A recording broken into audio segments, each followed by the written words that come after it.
날짜는 지난달로 하라고 했잖아요. 서울 잠실 국내 최고층 빌딩의 명품관.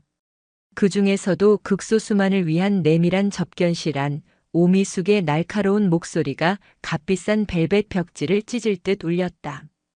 그녀는 50대 중반이라고는 믿기지 않는 화려한 트위드 재킷을 걸치고 있었지만 우아하게 꼬고 앉은 다리와 달리 그녀의 손가락은 백금 시계줄을 불안하게 매만지고 있었다. 사모님, 하지만 이 정도 금액의 거래를 소급 적용하는 건 저희로서도.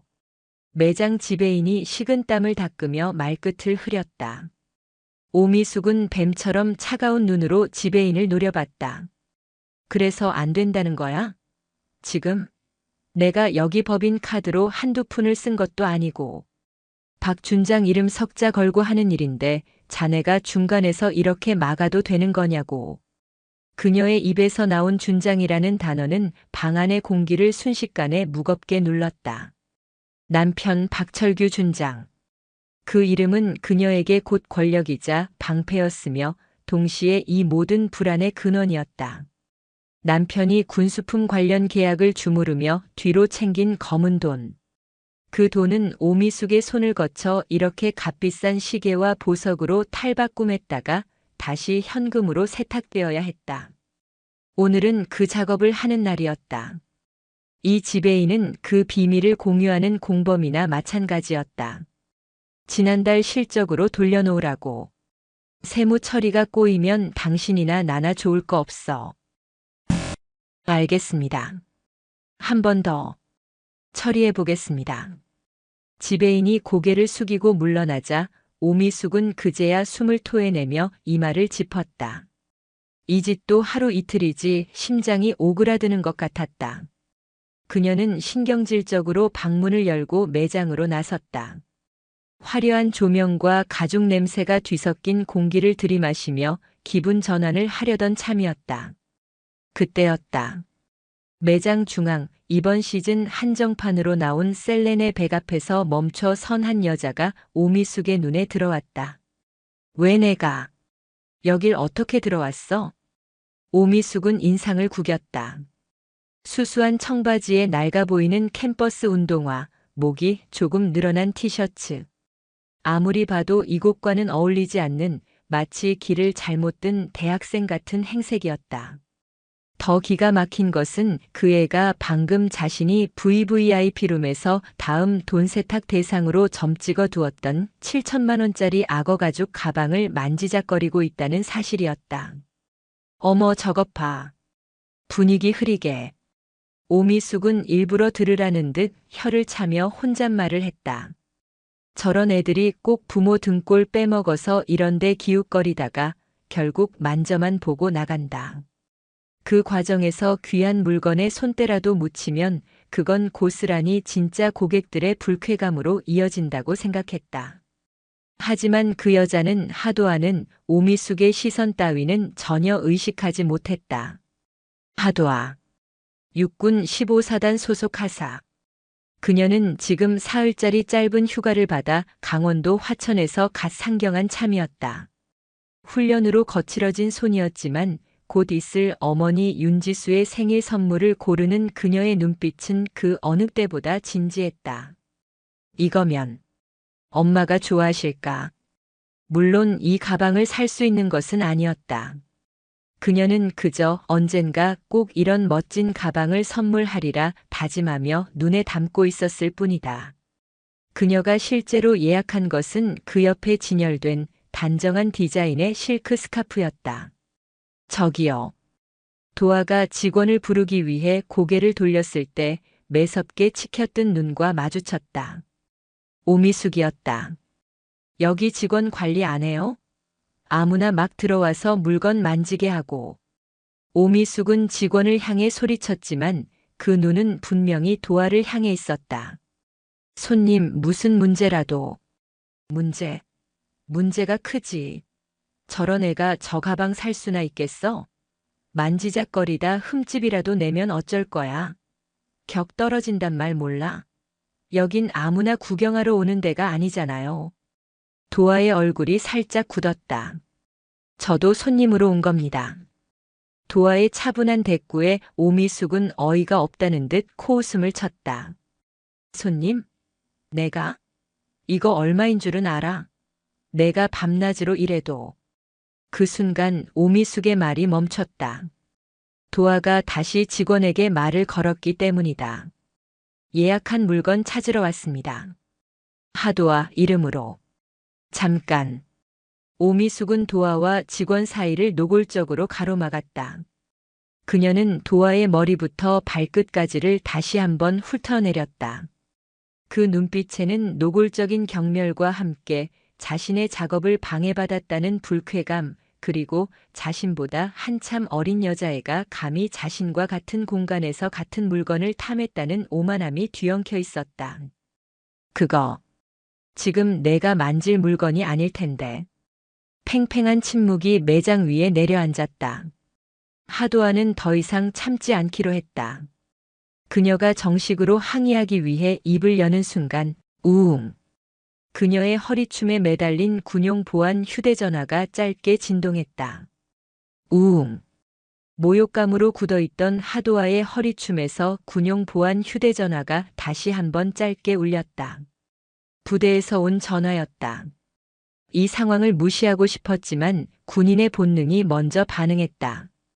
그녀는 오미숙을 스쳐 지나가며 매장 구석으로 향했다. 죄송합니다. 잠시 통화 좀. 오미숙은 자신의 말을 끊고 전화를 받으러 가는 도화의 뒷모습에 기가 막혔다. 이것 봐라. 감히 나를 무시해.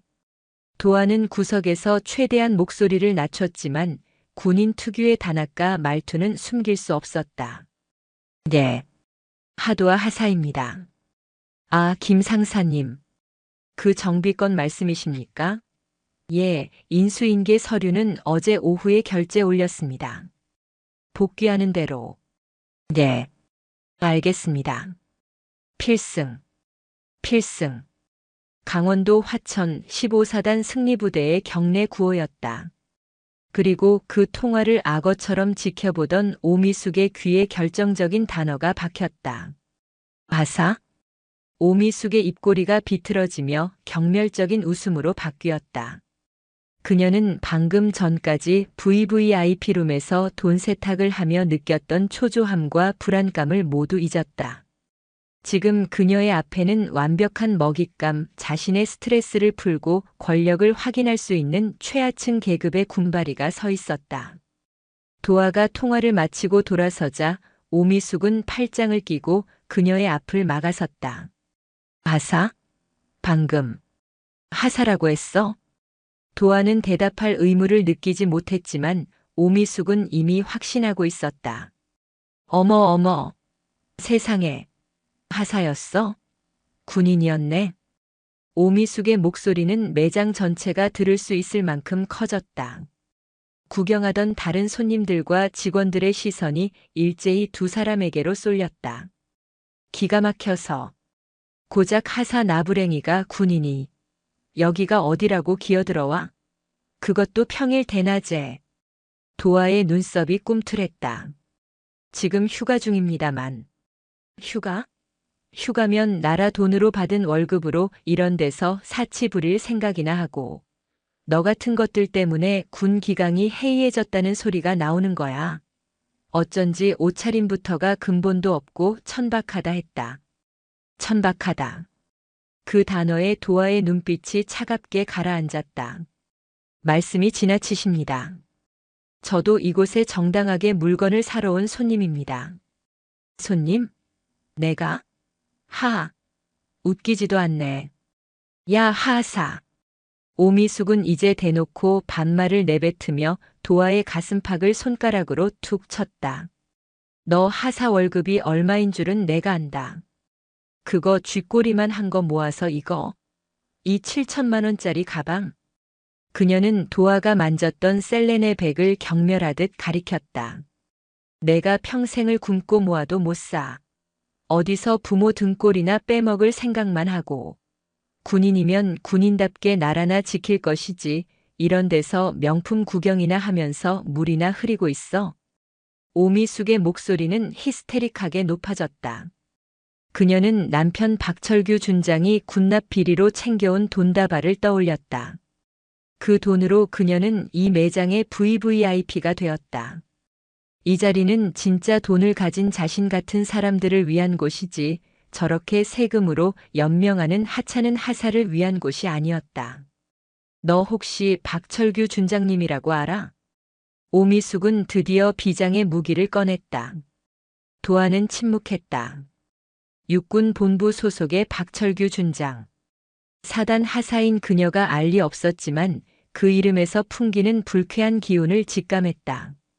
대답 안 해? 육군 본부에 계신 별, 스타, 장군님이시라고. 너 같은 하사 따위는 평생 얼굴 한 번 뵙기도 힘든 분이지. 오미숙은 자신의 목소리에 스스로 도취한 듯 거만하게 턱을 치켜들었다. 내가 바로 그 준장 사모야. 아. 도안은 그제야 이 여자의 오만함이 어디서 비롯되었는지 깨달았다. 소위 군인 가족이라는 완장이었다. 너 같은 애들 군기 잡는 게 내 남편 일이라고. 너 지금 국민 세금으로 받은 월급으로 이따위 사치품이나 사러 다닌 거 내가 똑똑히 봤어. 이러니 군대가 썩었다는 소리가 나오지. 오미숙은 주변을 둘러보며 동조를 구하듯 외쳤다. 다들 보셨죠? 요즘 군인들이 이렇다니까요. 손님 도아가 입술을 깨물며 말했다. 제 개인의 행동과 군 전체를 연결짓지 마십시오. 그리고 저는 시끄러워. 어디서 말대꾸야. 오미숙은 도아의 말을 잘랐다. 너 소속 부대 어디야? 이름. 군번대. 내가 오늘 당장 내 소속 부대장이랑 감찰실에 전화 한 통 넣어야겠다. 하사 하나가 민간인한테, 그것도 장군 사무한테 감히 눈을 똑바로 뜨고 말대꾸를 해. 너 영창 가고 싶어? 아니면 불명예 전역이라도 하고 싶어? 협박이었다. 명백한 권력 남용이었다. 도안은 주먹을 꽉 쥐었다. 군복을 입고 있지 않았지만 그녀는 대한민국 육군 하사였다. 여기서 민간인과 그것도 상급자 지휘관의 가족과 소란을 피우는 것은 규정 위반이었다. 그녀가 어떤 반박을 하든 결국 피해를 입는 것은 그녀 자신과 그녀가 속한 부대일 터였다. 그녀가 침묵하자 오미숙의 기세는 하늘을 찔렀다. 왜 대답을 못해? 쫄았어? 쫄았으면 당장 무릎 꿇고 사과해. 감히 누추한 행색으로 VVIP 매장 물 흐린 죄, 그리고 나한테 꼬박꼬박 말대꾸한 죄. 매장 지배인이 그제야 슬그머니 다가왔다. 하지만 그는 오미숙이 아닌 하도아에게 향했다. 손님. 다른 손님들께서 불편해하십니다. 오늘은 이만 나가주시는 게 좋겠습니다. 오미숙의 VVIP 파워가 하도아의 손님 자격을 꺾어버린 순간이었다. 도아는 치욕감에 온몸이 떨렸다. 그녀는 어머니의 선물을 사러 왔을 뿐이다. 단지 행색이 남루하다는 이유로, 그리고 자신의 직업이 고작 하사라는 이유로 이런 수모를 당해야 했다. 알겠습니다. 예약한 물건만 찾아서. 안 돼. 오미숙이 소리쳤다. 저런 애한테 물건 팔지 마. 당장 쫓아내. 내 눈앞에서 사라지라고. 오미숙은 마치 승전고를 울리는 장군처럼 의기양양하게 도아를 노려봤다. 그녀의 눈에는 내까짓게 감이라는 승리감이 가득했다. 도아가 결국 발길을 돌리려던 바로 그 순간이었다. 딸랑. 맑은 차인벨 소리와 함께 매장의 두꺼운 유리문이 열렸다. 그리고 방금 전에 소란이 거짓말이었다는 듯 매장 안의 모든 공기가 순식간에 바뀌었다. 매장 입구에 들어선 여성은 오미숙과는 정반대의 분위기를 풍겼다. 오미숙이 자신을 증명하기 위해 화려한 보석과 로고를 휘감았다면 그 여성은 존재 자체로 기품이 흘렀다. 값비싼 옷이었지만 로고 하나 보이지 않는 단정한 연보라색 투피스, 화장기 없는 얼굴에도 총명하게 빛나는 눈. 그녀는 쉰을 훌쩍 넘긴 나이였지만 그 어떤 젊은이보다도 꼿꼿한 자세를 하고 있었다. 육군 참모총장 한원희 대장의 아내 윤지수 여사였다. 매장 지배인은 입구에 선 그녀를 보고 얼굴이 하얗게 질렸다. 그는 오미숙보다 더 높은 차원의 VVIP, 감히 예약조차 요구할 수 없는 그저 방문해주는 것만으로도 영광인 인물을 즉각 알아봤다. 어서 오십시오. 사모님. 지배인은 방금 전 하도아를 내쫓으려던 태도는 온데간데 없이 허리가 부러져라 90도로 인사를 하며 달려나갔다. 웬일이십니까? 미리 연락이라도 주셨으면 저희가. 윤지수는 그런 지배인의 호들갑을 손짓으로 조용히 제지했다. 그녀의 시선은 이미 매장 한가운데 잔뜩 날이 선 채 하도아를 쏘아붙이고 있는 오미숙과 그 앞에서 모욕감을 견디며 서 있는 딸 하도아에게 고정되어 있었다. 도아야? 윤지수는 딸과 함께 이곳에서 만나기로 약속했었다. 하지만 저 광경은 무엇인가? 자신의 딸이 저토록 아끼는 막내딸이 저런 천박한 여자에게 공개적으로 망신을 당하고 있었다. 윤지수의 온화했던 눈빛이 순간 서늘하게 가라앉았다. 그녀는 딸을 낳은 어미였고 동시에 수십 년간 군 최고 지휘관의 아내로서 온갖 풍파를 겪어낸 내공의 소유자였다. 그녀는 지금이 소리를 지를 때가 아니라 가장 조용하고도 강력하게 상황을 정리해야 할 때임을 알았다. 한편 오미숙은 이 새로운 거물의 등장에 잠시 당황했다. 누구지? 지배인이 저렇게까지 굽신거린다고. 오미숙은 재빨리 기억을 더듬었다. 그리고 몇 달 전 계룡대에서 열렸던 군 장성 부부 동반 자선 바자회. 그 가장 상석에서 모든 장군 부인들의 인사를 받으면서도 특유의 온화함과 위엄을 잃지 않았던 단 한 사람. 육군 참모총장 사모님? 오미숙의 등줄기에 식은땀이 흘렀다. 남편 박준장이 그토록 잘 보이고 싶어 안달이 난 하늘과도 같은 한원희 대장의 아내. 그녀가 왜 여기에? 오미숙의 머릿속이 복잡하게 돌아갔다. 이것은 위기이자 기회였다. 그래, 잘 됐어. 저 하사년을 핑계로 내가 얼마나 군 기강을 중요하게 생각하는지, 얼마나 사모님의 편인지 어필할 수 있어. 오미숙은 1초 만에 표정을 바꾸었다. 경멸로 가득 찼던 얼굴에 가식적인 미소를 덧씌우고 방금 전 지배인보다 더 깍듯한 자세로 윤지수에게 다가갔다. 사모님. 여긴 어쩐 일이십니까? 아이고, 이런 누추한 곳에 귀한 분이 직접. 그녀는 마치 윤지수를 영접이라도 하듯 호들갑을 떨며 그녀의 앞을 막아섰다. 윤지수와 하도아 사이를 교묘하게 가로막는 위치였다. 제가 박철규 준장. 아내 되는 오미숙이라고 합니다. 지난번 바자회에서 멀리서 뵙기만 했는데 이렇게 영광스럽게도. 윤지수는 오미숙의 인사를 받는 둥 마는 둥 그녀의 어깨 너머로 여전히 굳어있는 딸에게 시선을 고정했다. 오미숙은 자신을 무시하는 듯한 윤지수의 태도에 순간 당황했지만 꿋꿋하게 말을 이었다. 마침 잘 오셨습니다, 사모님. 제가 사모님 대신해서 군 기강을 좀 잡고 있었습니다. 그녀는 손가락으로 하도아를 삿대질하며 목소리를 높였다. 요즘 군인들이 빠져가지고 글쎄 저 하사년이 휴가 나왔다고 이런 명품관에 와서 7천만 원짜리 가방을 만지작거리며 물을 흐리지 뭡니까? 제가 하도 기가 막혀서 박준장 사모로서 한마디 하고 있었습니다. 사모님이 보시기에도 괘씸하지 않으십니까? 오미숙은 자신이 완벽하게 상황을 주도했다고 생각했다. 참모총장 사모님 앞에서 개념 없는 하사를 꾸짖는 개념 있는 준장 사모의 역할. 이것만큼 완벽한 아부는 없었다.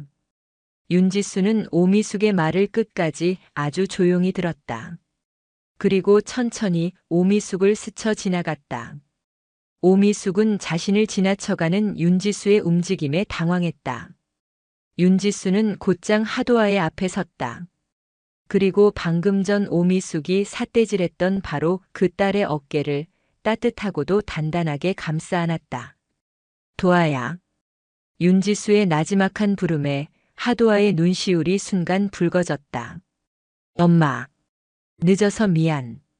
엄마가 선물이 너무 고르고 싶어서 같이 오자고 그렇게 졸랐는데. 먼저 와서 고생했네, 우리 딸. 그 다정한 대화. 우리 딸. 오미숙의 뇌가 그 단어를 이해하는데 몇 초의 시간이 걸렸다. 딸. 우리 딸. 윤지수는 딸의 어깨를 감싼 채 천천히, 아주 천천히 돌아서서 얼어붙은 오미숙을 바라보았다. 그녀의 눈에는 더 이상 온화함이 남아있지 않았다. 싸늘한 얼음장 같은 분노가, 그러나 결코 소리치지 않는 위엄으로 응축되어 있었다. 윤지수가 얼어붙은 오미숙에게, 그리고 그 주변의 모든 사람에게 들릴 만큼 또렷하게, 그러나 나지막하게 입을 열었다. 박준장 사모님이라고 하셨죠? 예. 예, 사모님. 혹시 제 딸한테. 윤지수는 제 딸이라는 단어에 힘을 주었다.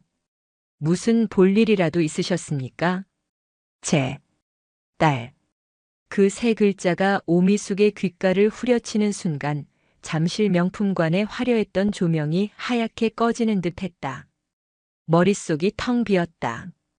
방금 자신이 하사년 근본도 없이 천박한 부모 등골 빼먹느니라고 불렀던 저 수수한 계집애가 감히 자신과 같은 공간에 있다는 것만으로도 격이 떨어진다며 쫓아내려 했던 저 하도와 하사가 대한민국 육군 서열 1위 사성 장군, 자신의 남편 박철규 준장이 밥 한 끼 같이 하는 것을 가문의 영광으로 아는 그 육군참 모총장 한원의 대장의 외동딸이었다. 아! 오미숙의 입에서 바람 빠지는 소리가 났다. 다리가 후들거려 당장이라도 주저앉을 것 같았다.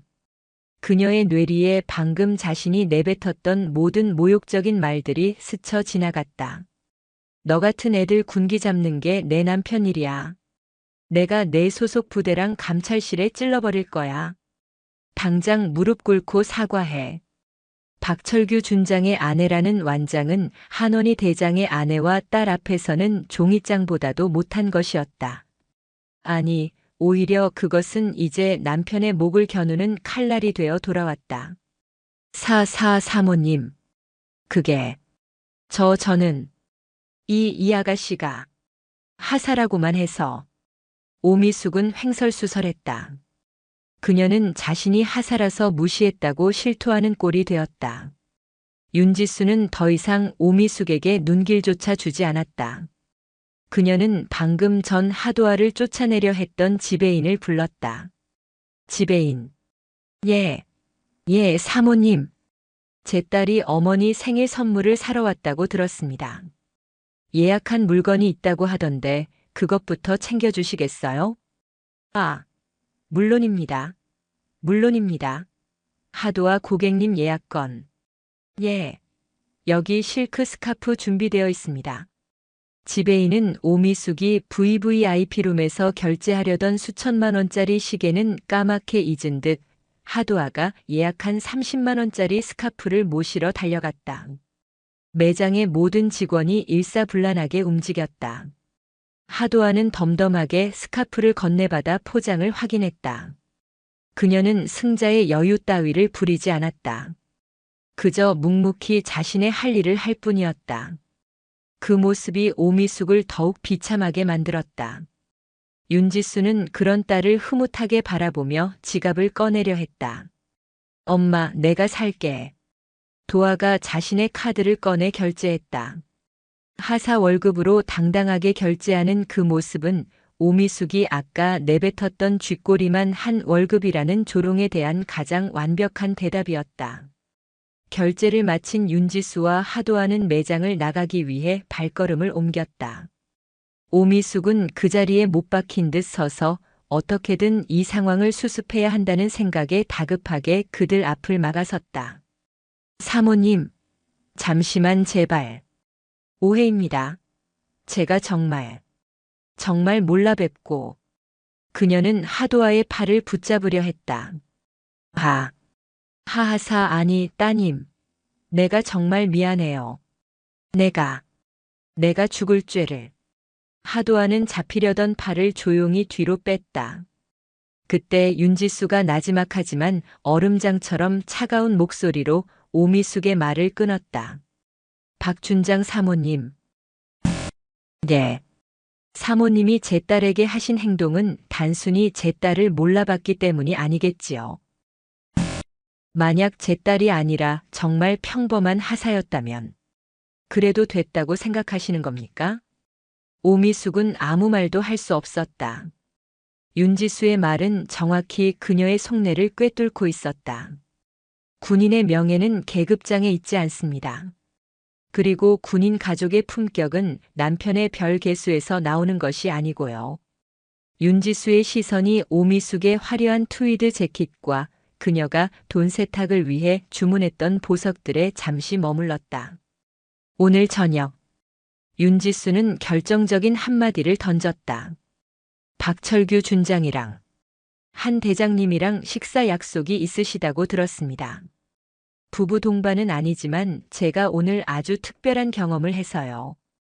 오미숙의 얼굴에서 피빗기가 완전히 사라졌다.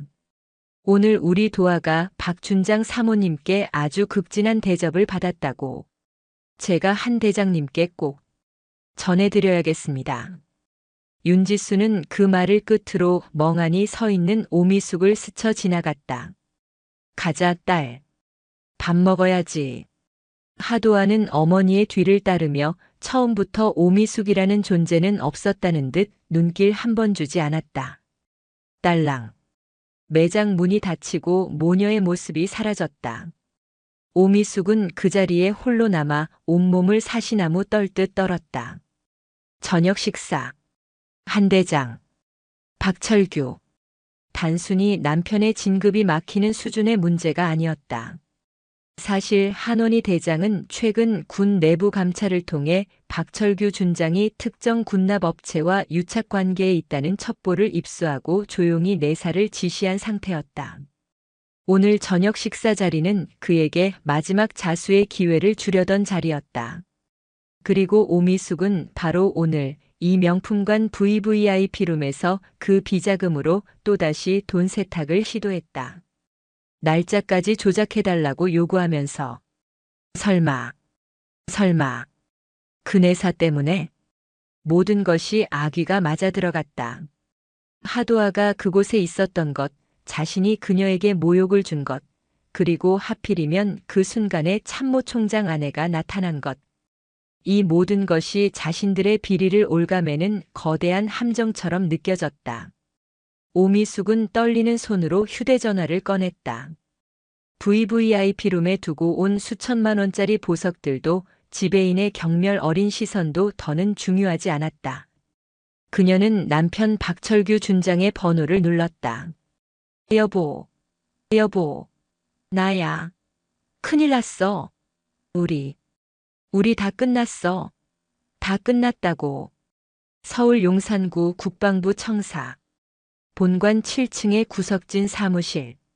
창밖으로 보이는 서울의 야경은 화려했지만 박철규 준장의 책상 위는 서류 더미로 어두웠다. 그는 오늘 저녁 한원희 대장과의 독대를 앞두고 초조하게 구두를 닦고 있었다. 가죽의 광을 낼수록 그의 이마에는 식은땀이 맺혔다. 최근 육군 본부 감찰실에서 시작된 군수품 보급 체계 정기 감사라는 것이 이상하게도 자신이 담당했던 지난 분기 계약 건들만 헤집고 다닌다는 보고를 받았다. 불길했다. 한 대장이 자신을 따로 부른 것도 그저 저녁 식사가 아닐 터였다. 그때 아내 오미숙의 광기 어린 전화가 그의 귓전을 때렸다. 무슨 소리야? 당신 지금 어디야? 잠실 명품관인데. 내가 여기서 하사년 하나를 잡았는데. 그게 뭔데? 똑바로 말해. 박 준장은 자신도 모르게 소리를 질렀다. 그의 사무실 문이 살짝 열려 있었고 복도를 지나던 부사관이 흠칫 놀라 걸음을 재촉했다. 한원의 대장. 한 대장 딸이었어. 그 하사가. 근데 내가 그 애한테 무릎 꿇고 사과하라고. 소속 부대대라고. 영창 보낸다고. 쿵. 박철규의 심장이 발밑으로 떨어지는 소리였다. 손에 들고 있던 구두 소리 텅 소리를 내며 바닥에 떨어졌다. 당신, 지금, 뭐라고. 그리고, 그 엄마, 윤지수 사모가, 그걸 다 봤어. 다 봤다고. 나더러. 오늘 저녁에 한 대장한테 다 말하겠대. 여보, 어떡해. 나 무서워. 여보. 박철규는 전화기를 든 손을 부들부들 떨었다. 이 어리석은 여자가 불타고 있는 화약고에 기름통을 통째로 들이부은 것이다. 그의 머릿속에서 모든 조각이 맞춰졌다. 한원의 대장의 내사, 자신을 향한 감찰의 칼날, 그리고 오늘 저녁의 독대라는 이름의 심판대. 그는 아내의 모욕적인 행동이 이 모든 일의 원인이라고 착각할 뻔했다. 아니었다. 아내의 행동은 이미 차려진 단두대의 칼날을 내려치게 만든 계기일 뿐이었다. 당신. 박철규는 이를 갈았다. 당장. 거기서 아무것도 하지 말고. 아니야. 당장 집으로 들어가. 아무 데도 가지 말고 아무 전화도 받지 마.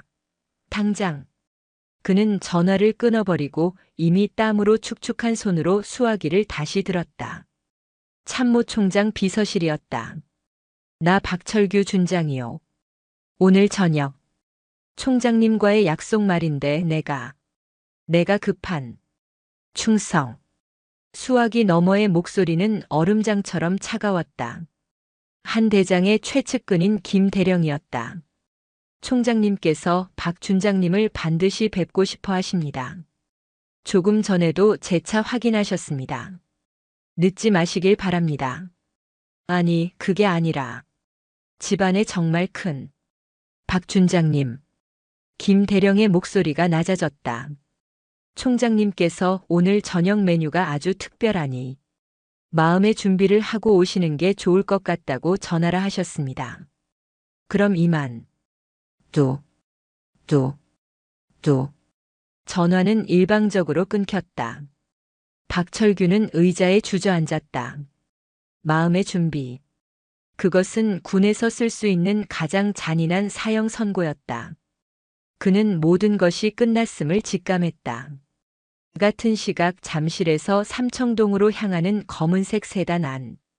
뒷좌석에는 하도아와 어머니 윤지수가 나란히 앉아 있었다.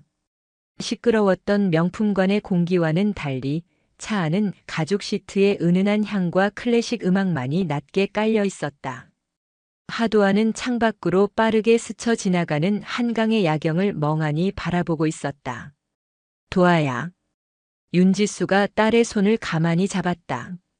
훈련으로 굳은 살이 박이고 짧게 깎인 손톱.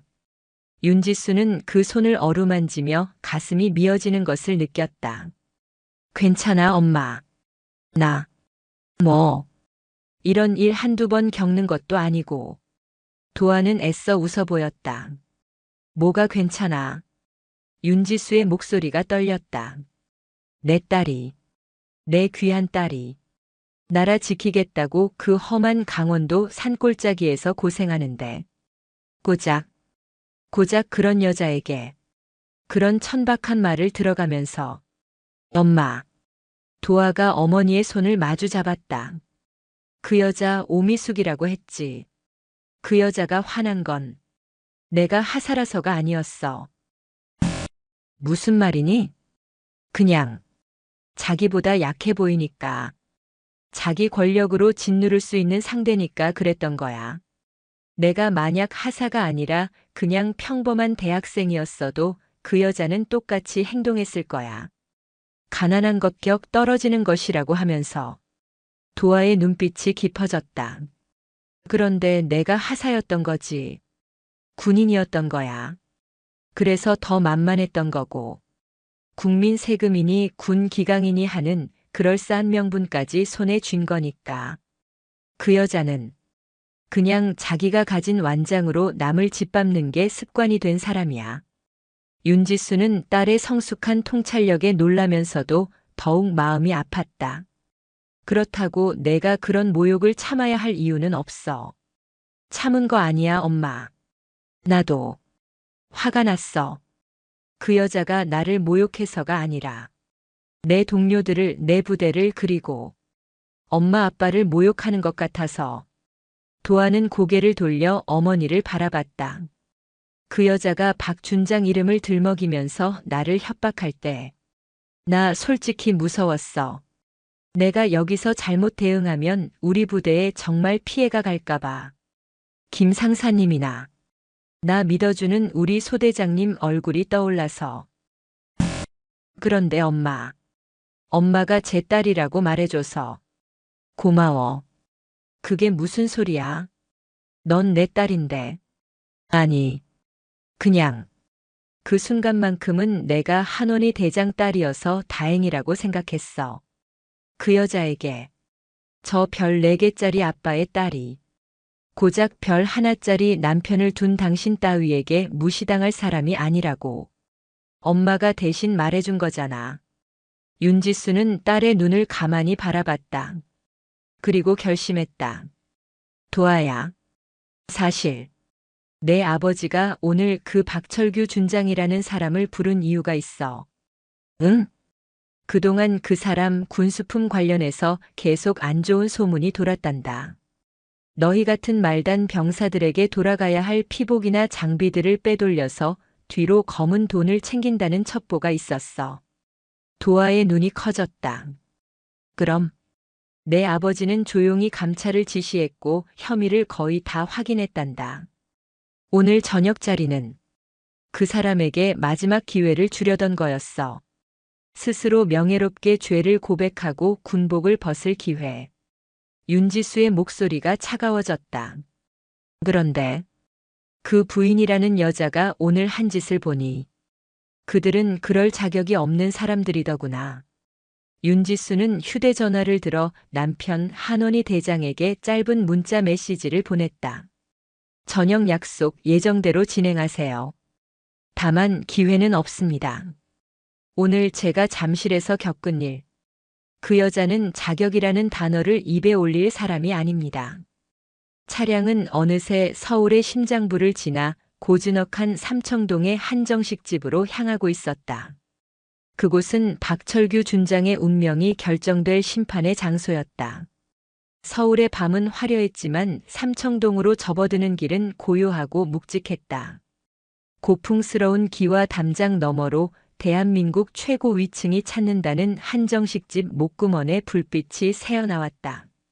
이름 그대로 잘 다듬어진 나무와 은은한 황동빛이 어우러진 권력의 밀담이 오가는 장소였다. 박철규 준장은 약속 시간보다 30분이나 일찍 도착했다. 그는 가장 안쪽에 위치한 수련방으로 안내받았다. 사방이 두꺼운 격자무늬 창호지로 막혀 바깥의 소리 한 줄기 새어들지 않는 완벽한 밀실이었다. 그는 차가운 물수건으로 연신 땀을 닦아냈지만 등줄기를 타고 흐르는 식은 땀은 멈출 줄 몰랐다. 아내 오미숙에게서는 1시간 전부터 연락이 두절되었다. 집에 잘 들어갔는지 아니면 또 다른 사고를 치고 다니는지 알 길이 없었다. 후. 그가 마른 입술을 축이던 그때 복도에서 낮지만 분명한 발걸음 소리가 들렸다. 방문이 스르르 열리고 한원희 대장과 그의 아내 윤지수 여사가 들어섰다. 충성. 박철규는 용수철처럼 튀어올라 거수 경례를 붙였다. 그의 목소리가 긴장으로 염소처럼 떨려 나왔다. 한원의 대장은 군복이 아닌 단정한 감색 정장 차림이었다. 4개의 별이 없어도 그의 어깨는 육군 전체를 짊어진 듯 묵직했다.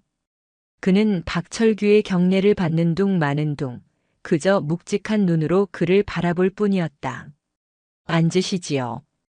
윤지수 여사가 먼저 입을 열었다. 그녀는 남편의 옆자리가 아닌 박철규의 맞은편 상석에 조용히 앉았다.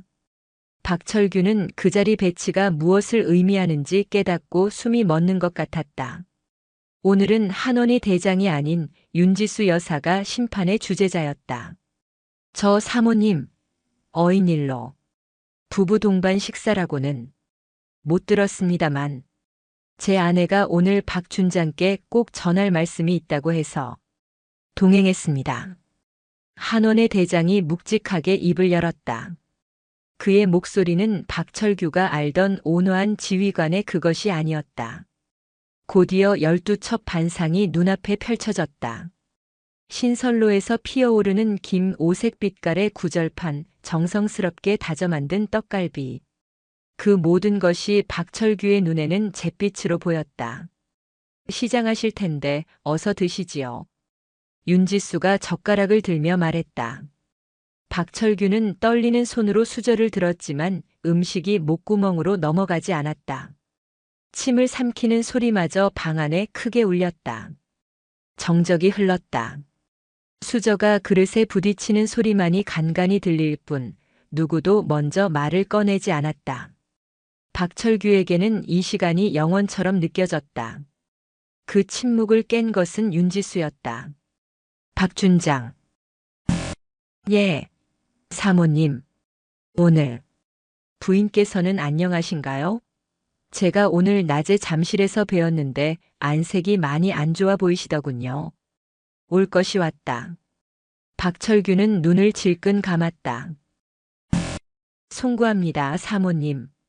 제 아내가 물정을 모르고. 물정이요? 윤지수는 옥돔 구이를 한 점 집어 입에 넣고 천천히 씹어 삼킨 후에야 말을 이었다. 물정을 모르는 것치고는 본인 남편의 계급이 준장이라는 사실은 아주 명확하게 알고 있던데요. 심지어 그걸로 다른 군인을 협박하는 법까지 잘 알고 있었습니다. 사모님, 그건 정말 제 아내가 박준장. 이번에는 한원희 대장이었다. 그는 수저를 조용히 내려놓았다. 그 작은 소리에 박철규의 어깨가 움찔했다. 나는 오늘 자네에게 자네가 지난 3년간 군수품 계약을 주무르면서 저지른 비리에 대해 물으려 했네. 박철규의 얼굴이 하얗게 질렸다. 총장님, 그건 자네가 특정 업체에 일감을 몰아주고 그 대가로 자네 아내 명의의 유령 회사로 뒷돈을 받은 사실. 감찰실에서 이미 모든 증거를 확보했네. 나는 자네를 군인으로서 아꼈네. 그래서 오늘 이 자리에서 자네 스스로 명예롭게 군복을 벗을 기회를 주려고 했어. 자네가 스스로 모든 것을 자백하고 훔친 것을 제자리에 돌려놓는다면 군인으로서의 마지막 명예는 지켜주려 했단 말일세. 한원의 대장의 눈에 실망감이 어렸다. 그런데 오늘 내 아내와 내 딸의 이야기를 들었네. 한 대장은 박철규를 노려봤다. 자네의 아내는 자네가 우리 병사들의 피복과 장비를 훔쳐본 그 더러운 돈으로 명품관 VVIP 행세를 하며 감히 내 딸에게, 아니 대한민국 육군 하사에게 국민 세금으로 받은 월급으로 사치 부린다고 모욕을 주었더군. 윤지수가 말을 이었다. 심지어 소속 부대와 군번을 대라고 영창에 보내겠다고 협박까지 했습니다.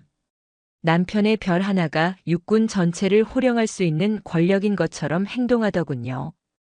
박철규는 바닥에 머리를 박을 기세로 엎드렸다.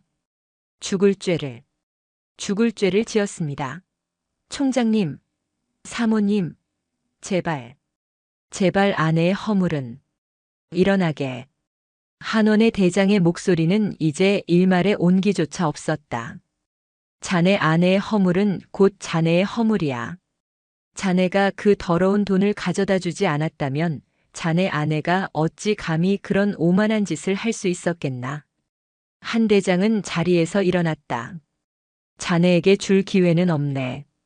자네는 군인의 명예를 더럽혔고 지휘관의 자격을 상실했어. 윤지수도 차갑게 식은 찻잔을 내려놓으며 일어섰다. 그녀는 방을 나가기 전 짐승처럼 엎드려 있는 박철규를 돌아보며 마지막 말을 남겼다. 박준장, 당신 아내가 오늘 제 딸에게 했던 말을 기억하십니까? 사모님, 격 떨어진다고 했습니다. 당신 같은 부패한 군인과 그 돈으로 치장한 아내와 같은 공간에 있는 것. 지금 제 심정이 꼭 그렇군요. 방문이 닫혔다.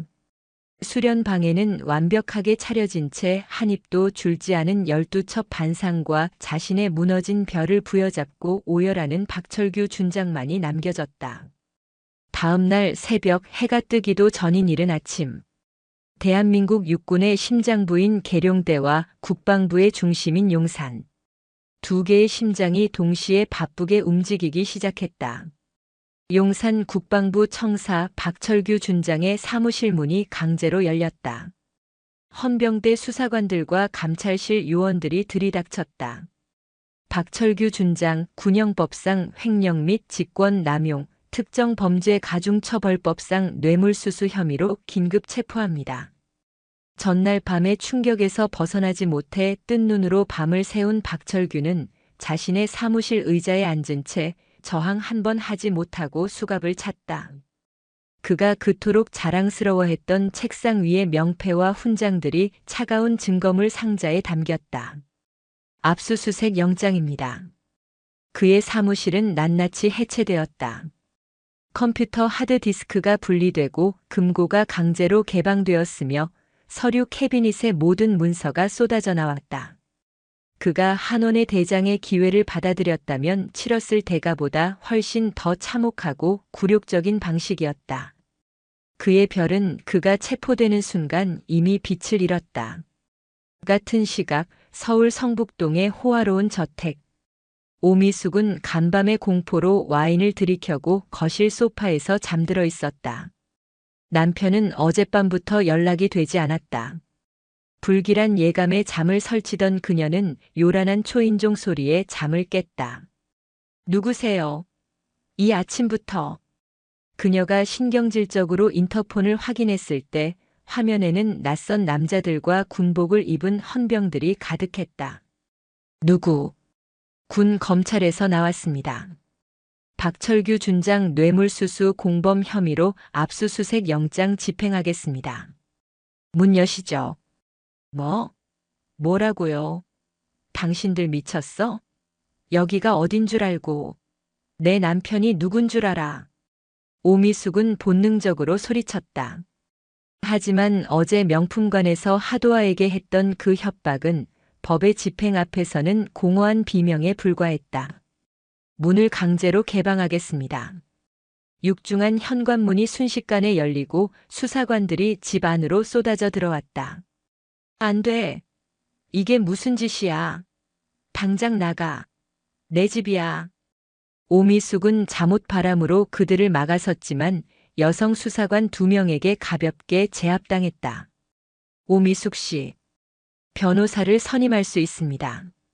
묵비권을 행사할. 닥쳐. 이게 다 그년 때문이야. 그 하사년. 그 한원의 마누라. 그녀는 발악했지만 수사관들은 아랑곳하지 않고 집안의 모든 것을 뒤지기 시작했다. 그녀의 자부심이었던 드레스룸이 첫 번째 목표였다. 이거. 어제 잠실 명품관에서 결제 시도했던 시계입니다. 장부와 대조하세요. 이쪽은 법인 카드로 구매한 보석료. 전부 증거물로 압류합니다. 수사관들이 하얀 장갑을 낀 손으로 그녀의 가방과 구두, 보석들을 만지고 비닐에 담았다. 그것은 그녀가 평생을 바쳐 모은 전리품이자 그녀의 신분을 증명하는 훈장이었다. 만지지 마. 더러운 손으로 만지지 마. 오미숙은 절규했다. 그녀가 하도아에게 격 떨어진다고 했던 그 말이 부메랑이 되어 그녀의 심장에 박혔다. 그녀가 어제 돈 세탁을 위해 날짜를 변경해달라고 요구했던 그 영수증. 그것이 박철규 준장의 횡령 날짜와 정확히 일치하는 결정적인 증거가 되어 돌아왔다. 그녀는 남편의 공범임을 스스로 증명한 셈이었다. 그녀가 그토록 경멸했던 쥐꼬리만 한 월급을 받는 하도하는 당당하게 자신의 카드로 결제했지만 수천만 원을 법인 카드로 긁어대던 준장 3호 오미숙은 그 모든 것을 증거물로 압수당한 채 차가운 거실 바닥에 주저앉았다. 그녀의 성은 무너졌다. 그 모든 혼란이 서울을 휩쓸고 있을 때 하도하는 이미 강원도 화천행 첫 버스에 몸을 싣고 있었다. 새벽의 차가운 공기가 버스 창문을 타고 스며들었다. 그녀는 어젯밤 어머니와 먹었던 따뜻한 저녁 식사를 떠올렸다. 아버지는 끝내 식사 자리에 나타나지 않았지만 어머니는 내 아버지가 지금 군인으로서 가장 중요한 일을 하고 계신다고만 말했다. 도아는 그 의미를 어렴풋이 짐작했다. 버스가 춘천을 지나 화천으로 접어들자 익숙한 산세와 군부대 표지판들이 눈에 들어왔다. 승리부대 15사단. 그녀의 일터이자 삶의 터전이었다. 부대 앞에 내린 그녀는 깊게 숨을 들이마셨다. 서울의 화려한 공기와는 다른 맑지만 날카로운 화천의 바람이 폐부를 찔렀다. 위병소 근무자가 그녀를 보고 격려했다. 필승. 하하사님 휴가 복귀하십니까? 필승. 수고 많습니다. 도아는 똑같이 경례를 붙이고 부대로 복귀했다. 생활관에 들어서자마자 그녀는 수수했던 청바지와 티셔츠를 벗고 익숙한 얼룩무늬 전투복으로 갈아입었다. 전투화를 단단히 조이고 탄띠를 찾아 어제 명품관에서 느꼈던 그 무력감과 모욕감은 사라지고 하하사로서의 책임감만이 남았다. 그녀는 곧장 정비고로 향했다. 김 상사님, 복귀했습니다. 필승. 하사. 왔어? 휴가는 잘 보냈고. 기름때 묻은 작업복을 입은 김 상사가 그녀를 반겼다. 예, 잘 보냈습니다. 인수인계했던 K-4 고폭탄 발사기 상태 어떻습니까? 아, 그거. 내가 부품 목록 싹 정리해놓고 가서 편했어. 근데 김 상사가 렌치를 만지작거리며 인상을 썼다. 이상하게 말이야. 이번에 본부에서 내려오기로 한 교체용 포신이랑 예비 부품들이 죄다 누락됐어. 서류상으로는 분명히 우리 부대로 발송됐다고 뜨는데 물건이 안 와. 도아의 눈빛이 순간 날카로워졌다. 누락 말입니까? 그래. 안 그래도 아침에 대대장님이 노발대발하셨어. 상급 부대 감찰실에서 갑자기 우리 부대 전반기 군수품 수령 내역을 전부 제출하라고 했다더군. 도아는 그제야 깨달았다. 어머니가 말했던 박철규 준장의 비리. 그가 빼돌린 군수품. 그것이 바로 지금 자신들이 애타게 기다리던 당장 훈련에 사용해야 할 그 포신과 부품들이었을지도 모른다는 것을. 서울 명품관에서 오미숙이 휘감았던 그 화려한 보석과 시계들이 사실은 이곳 화천의 차가운 정비고에서 그녀의 동료들이 기다리던 쇳덩어리들의 다른 모습이었음을. 그녀의 분노는 이제 개인적인 모욕감을 넘어섰다. 그것은 자신의 전우들의 안전과 군의 근간을 좀먹는 거대한 악에 대한 분노였다. 김 상사님, 혹시 그 누락된 물품들 발송 책임 부대가 어딘지 알 수 있습니까? 어디 보자. 서류상으로는 육군 본부 군수사령부 직할. 어라? 김 상사가 장부를 다시 들여다봤다. 담당 결재관이 박철규 준장이네. 하도하는 주먹을 꽉 쥐었다. 심판은 끝난 것이 아니었다. 이제 시작이었다. 하도하가 김 상사와 함께 대대장에게 군수품 누락 및 서류상 불일치를 정식으로 보고한 것은 그날 오후였다. 이미 박철규 준장의 체포 소식으로 뒤숭숭했던 부대는 자신들이 바로 그 비리의 직격탄을 맞은 피해자라는 사실에 경악했다. 이런 썩어 빠진. 대대장은 주먹으로 책상을 내리쳤다. 당장 하하사가 정리한 모든 서류와 정비일지 원본을 준비해. 육군 본부 감찰실에서 수사관들이 내려오고 있다고 한다. 이건 이제 우리 사단선에서 끝날 문제가 아니야. 예상대로 다음 날 아침 강원도 화천의 15사단 사령부는 발칵 뒤집혔다. 용산 군 검찰에서 파견된 수사팀이 도착한 것이다. 그들의 목적은 명확했다. 박철규가 빼돌린 군수품의 최종 행방과 그로 인해 발생한 부대의 전투력 손실을 구체적으로 증명하는 것이었다. 하도하는 수사관들 앞 즉석에서 마련된 임시조사실에 앉아 있었다. 그녀의 앞에는 냉철한 눈빛의 소령과 산더미 같은 서류를 검토하는 수사관이 앉아 있었다. 하도하 하사. 소령이 입을 열었다. 그의 목소리는 낮고 건조했다. 하 하사가 제출한 이 정비일지와 부품 요청서는 놀라울 정도로 꼼꼼하군. 박철규 준장의 비리 장부와 날짜까지 정확하게 일치해. 이 누락 사실을 언제 처음 인지했지? 지난 분기 정비 시점부터 인지했습니다. 하지만 상급 부대에서는 단순 행정착오라는 답변만 반복했습니다. 그 상급 부대가 바로 박철규의 직할 라인이었겠지. 소령은 혀를 찼다. 하하사. 이 누락된 부품들 때문에 실질적으로 부대 운용에 어떤 차질이 있었나? 구체적으로 말해달라. 하도하는 허리를 꼿꼿이 폈다. 이것은 명품관에서 당한 개인적인 모욕과는 차원이 다른 문제였다. 저희 소대가 담당하는 K-4 고속 유탄 발사기 3대가 포신 노후화로 즉각 교체가 필요했습니다. 하지만 예비 부품이 도착하지 않아 실사격 훈련을 절반으로 줄여야 했습니다. 만약 그녀는 잠시 말을 멈췄다가 더 단단한 목소리로 이었다. 만약 실전 상황이 발생했다면 저희는 화력 지원 없이 보병들만 사지로 내보내야 했을지도 모릅니다. 그것이 저희가 입은 차질입니다. 그녀의 말에는 어떤 과장이나 감정도 없었다. 그저 하사로서의 직업적 소견과 책임감만이 담겨 있었다. 수사관은 그녀의 증언을 한 글자도 빠뜨리지 않고 기록했다. 알겠다. 하하사의 증언은 박철규의 혐의를 입증하는 데 결정적인 증거가 될 거다. 수고했다. 조사실을 나오자 복도에서 김 상사가 초조하게 그녀를 기다리고 있었다. 야, 하하사. 괜찮아? 저놈들. 너한테 막 뭐라고 안 하디? 아닙니다. 그냥 사실대로 말씀드렸습니다. 잘했어. 아주 잘했다. 김 상사는 투박한 손으로 그녀의 어깨를 툭 쳤다. 내가 정리해둔 그 서류 쪼가리들이 썩어 빠진 별 하나를 떨어뜨릴 줄 누가 알았겠냐. 가서 기름이나 마저 닦자. 같은 시각 서울 용산의 군 구치소. 모든 빛이 차단된 차가운 신문실.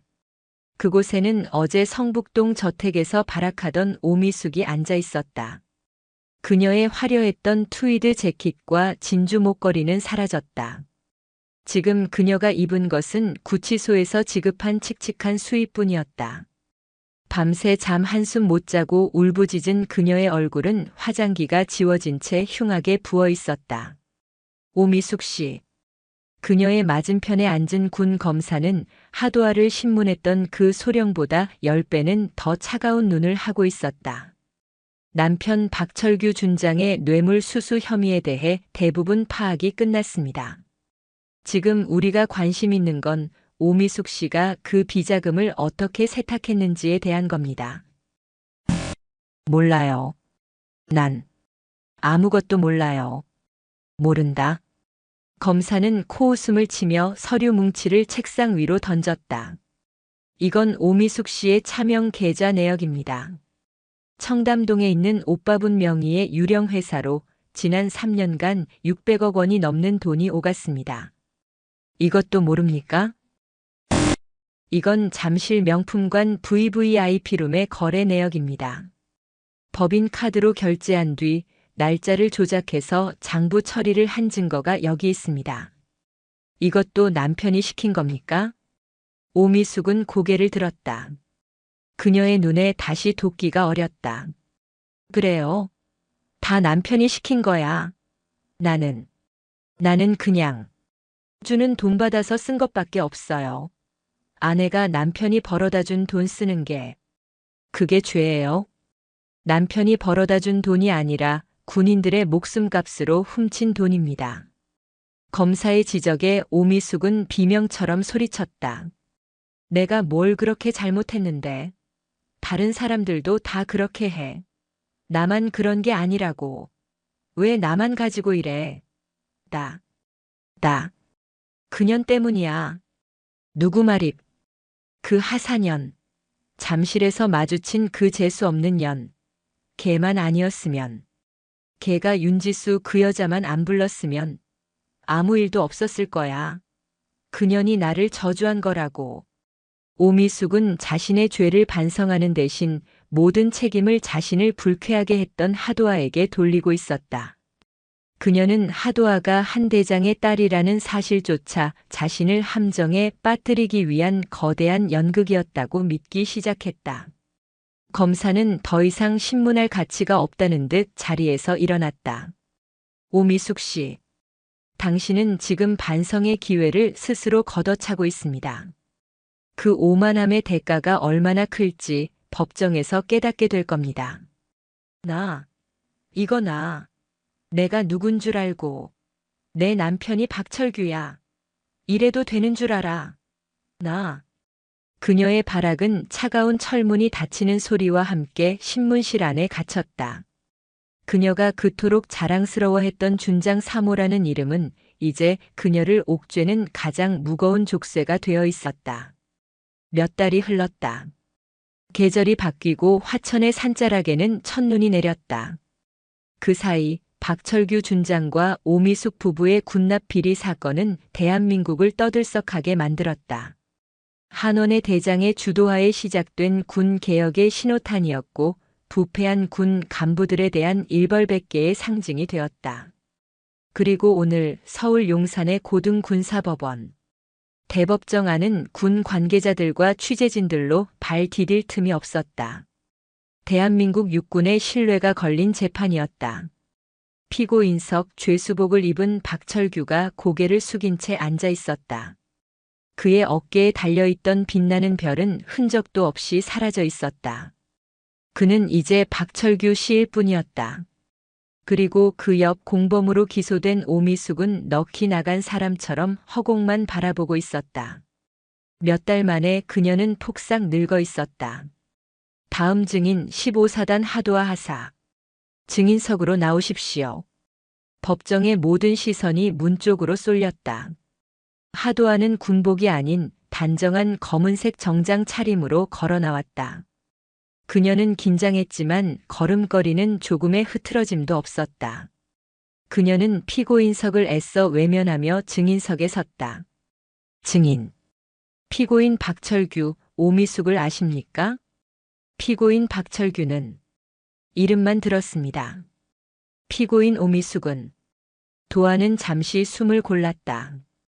지난 가을 잠실의 한 명품관에서 만난 적이 있습니다. 법정 안이 순간 술렁였다. 검사가 다시 물었다. 그날 피고인 오미숙이 증인에게 어떤 행동을 했는지 구체적으로 증언해 주시겠습니까? 도아는 잠시 망설였다. 이것은 개인적인 모욕에 대한 복수 자리가 아님을 알았다. 그 부분은 이미 진술했습니다. 제가 오늘 증언할 내용은 그것이 아닙니다. 검사도 판사도 의외라는 듯 그녀를 바라봤다. 저는 15사단 승리부대의 하사로서 피고인 박철규의 범죄가 제 부대에 미친 영향을 증언하러 왔습니다. 도아는 판사를 똑바로 바라보며 준비한 말을 또렷하게 뱉어냈다. 피고인은 K-4 고속 유탄 발사기 예비 포신 32정과 관련 부품 대금을 횡령했습니다. 그 결과 저희 부대는 그녀는 그날 수사관에게 했던 증언을 법정의 모든 사람이 들을 수 있도록 다시 한번 힘주어 말했다. 훈련이 축소되었고 전우들이 위험에 노출되었으며 군의 전투 준비 태세에 심각한 구멍이 뚫렸다고. 그녀의 증언은 사적인 감정이 배제된 군인으로서의 직업적이고 전문적인 보고였다. 그 어떤 욕설이나 비난보다도 그 덤덤한 사실 보고가 피고인 박철규의 죄를 더욱 무겁게 짓눌렀다. 그때 박철규의 변호인이 반대 신문을 시작했다. 증인. 하사라고 했지요? 변호인은 그녀를 깎아내리려는 의도가 다분했다. 증인은 일개 하사입니다.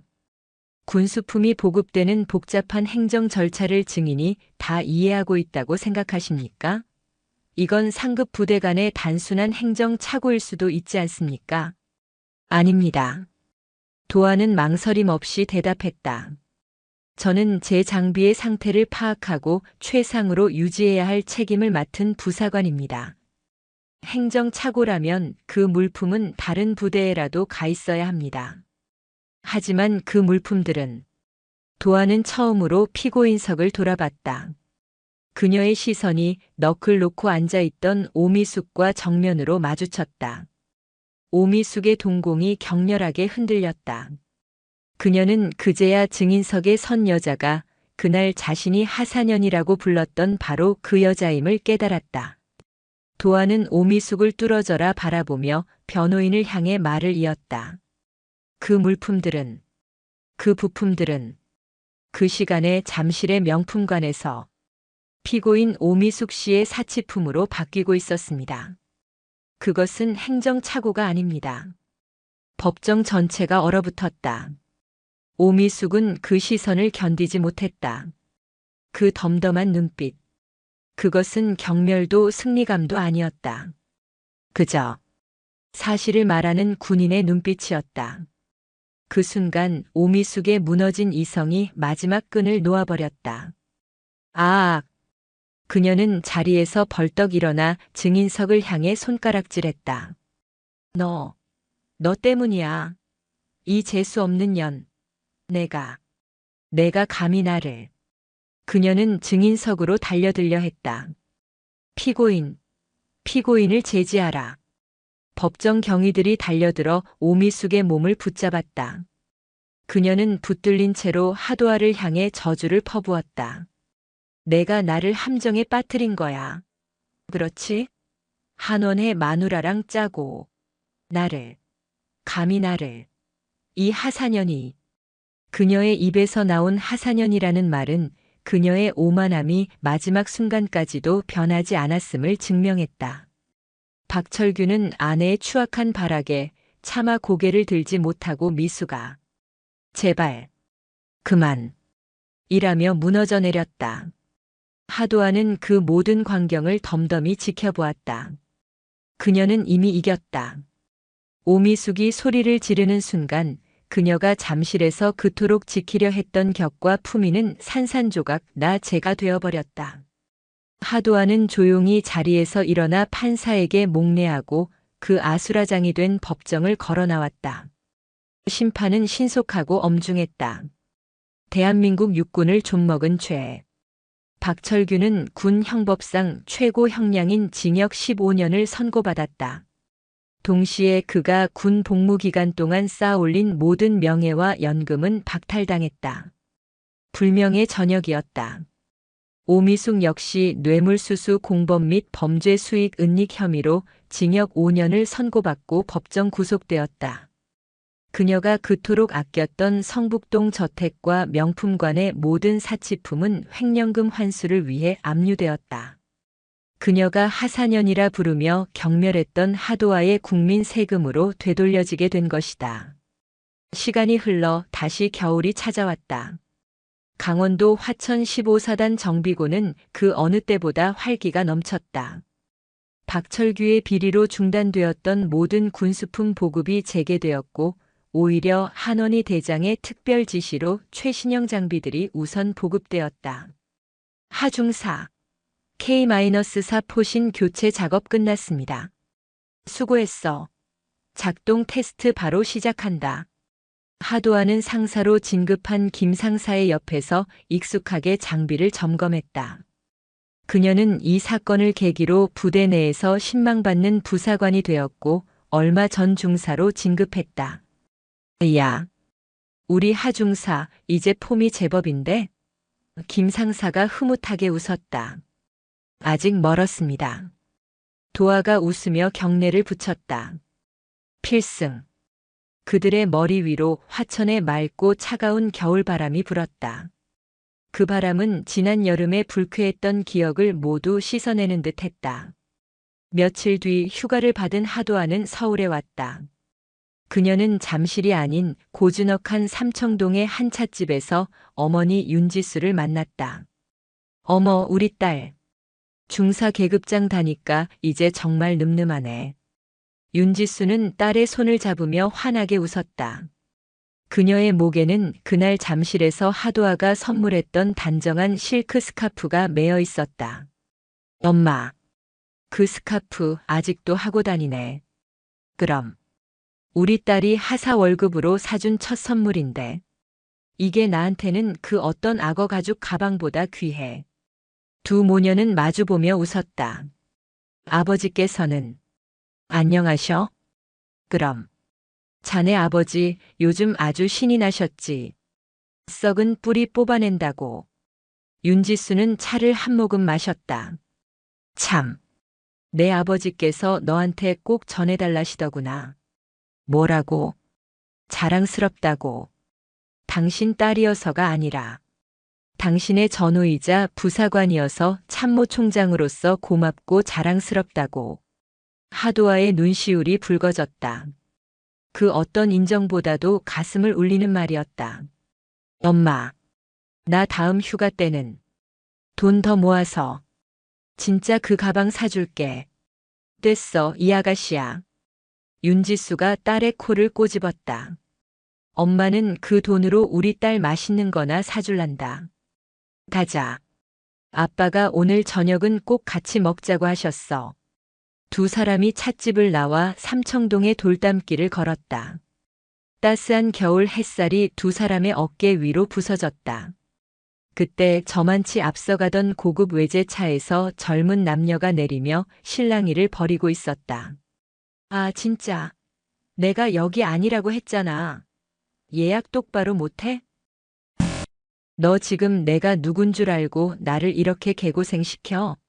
우리 아빠가 이 동네 상무님이셔. 너 당장 잘리고 싶어? 화려하게 차려입은 젊은 여자가 운전기사를 향해 삿대질하며 소리치고 있었다. 그 모습은 1년 전 잠실에서 마주쳤던 오미숙의 모습과 놀랍도록 닮아 있었다. 하도아와 윤지수는 잠시 걸음을 멈추고 그 광경을 바라보았다. 윤지수가 나지막이 말했다. 세상에는 참 비슷한 사람들이 많구나. 하도아는 그 여자를 잠시 바라보다가 이내 피식 웃었다. 더 이상 화가 나지 않았다. 그저 안쓰러울 뿐이었다.